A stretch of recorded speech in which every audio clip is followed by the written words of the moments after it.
নমস্কাৰ বন্ধুসকল আপোনালোকৰ বাবে লৈ আহিছোঁ নতুন এটা চাকৰি আপডেট চাকৰিটো ওলাইছে আপোনালোকৰ অসম চৰকাৰ এগ্ৰিকালচাৰ ডিপাৰ্টমেণ্ট ফালৰ পৰা মানে আপোনালোকৰ কৃষি বিভাগত ইয়াতে পদ মুকলি কৰাইছে টোটেল পোষ্টৰ সংখ্যা আপোনালোকৰ ইয়াতে 195টা পদ মুকলি কৰিছে ইয়াৰে পোষ্টসমূহ আপোনালোকৰ অফিচাৰ লেভেলৰ পোষ্ট হ'ব তো বন্ধুসকল আপোনালোকৰ মাজত এই পোষ্টসমূহ যিসকল কেণ্ডিডেটে ইণ্টাৰেষ্টেড আৰু এলিজিবল তেওঁলোকে পোষ্টসমূহত এপ্লাই কৰিব পাৰিব তো বন্ধুসকল জবটো সম্পূৰ্ণ ইনফৰমেশ্যন কাৰণে ভিডিঅ'টো শেষলৈকে চাই থাকিব আৰু যদি চেনেলটো নতুনকৈ চেনেলটো ছাবস্ক্ৰাইব কৰি লওক যাতে এনেকুৱা ধৰণৰ চাকৰি আপডেটসমূহ পাই থাকে তো প্ৰথমতে আপোনালোক ইয়াতে যে যিটো নেকি এপ্লাই কৰাৰ লাষ্ট ডেট সেইটো আপোনালোকৰ 17 এপ্ৰিল 2025 দিয়া হৈছে আপোনালোকৰ ইয়াৰে যিটো পোষ্ট ওলাইছে পোষ্টটো আপোনালোকৰ এগ্ৰিকালচাৰ ডেভেলপমেণ্টেল অফিচাৰ পোষ্ট হয় ইয়াৰে আপোনালোকৰ যিটো 195টা পদ মুকলি কৰা হৈছিলে এই পোষ্টসমূহ আপোনালোকৰ ইয়াতে কেটেগৰী ৱাইজ ভেকেন্সিবোৰ ভাগ কৰা হৈছে ইউআৰ কেণ্ডিডেটৰ কাৰণে ইয়াতে 112টা পদ মুকলি কৰা হৈছে অবিচি এমঅবিচি কাৰণে 37টা পদ মুকলি কৰা হৈছে এসসি কেণ্ডিডেটৰ কাৰণে 14টা পোষ্ট মুকলি কৰা হৈছে এসটিপি কেণ্ডিডেটৰ কাৰণে 23টা পদ মুকলি কৰা হৈছে এসটিএইচৰ কাৰণে 9টা পোষ্ট মুকলি কৰা হৈছে তাৰ পিছত আপোনালোকৰ ইয়াতে দিয়া হৈছে পে স্কিলৰ কিছুমান ডিটেইলছ মানে আপোনাৰ দৰমহা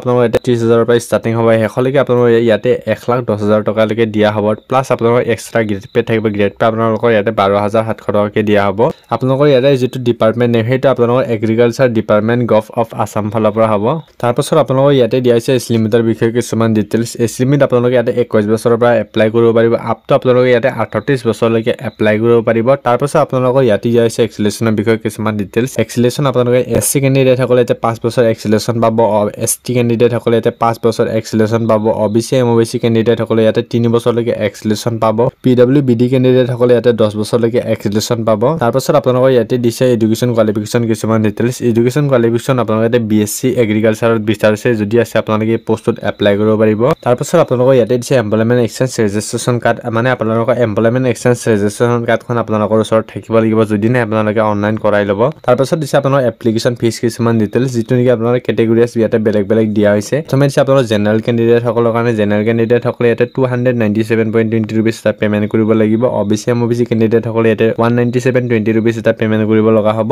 লাষ্টত দিছে আপোনালোকৰ এসসি এসটি বিপিএল যিসকল কেণ্ডিডেটৰ আছে তাৰ পিছত আপোনালোকৰ পিডব্লিউবিডি কেণ্ডিডেট সকলে ইয়াতে 47.20 रुपीस এটা পেমেন্ট কৰিব লাগিব তাৰ পিছত আপোনালোকৰ ইয়াতে দিছে কিছুমান ইম্পৰ্টেন্ট ডেটছৰ বিষয়ে যত নেকি আপোনালোকৰ অনলাইন এপ্লিকেশ্যন ষ্টাৰ্টিং ডেট সেইটো আপোনালোকৰ 18 মাৰ্চৰ পৰা ইয়াতে ষ্টাৰ্টিং হ'ব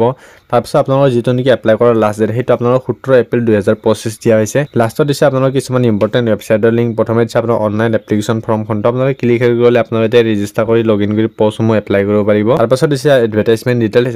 ডিটেইলছ চাওঁ বুলি ভাবিলে আপোনালোকে ক্লিক কৰি পিনে আপোনালোকে এটা ডাউনলোড কৰি কমপ্লিট ইনফৰমেশ্যন চেক কৰিব পাৰিব লাষ্টত দিছে অফিচিয়েল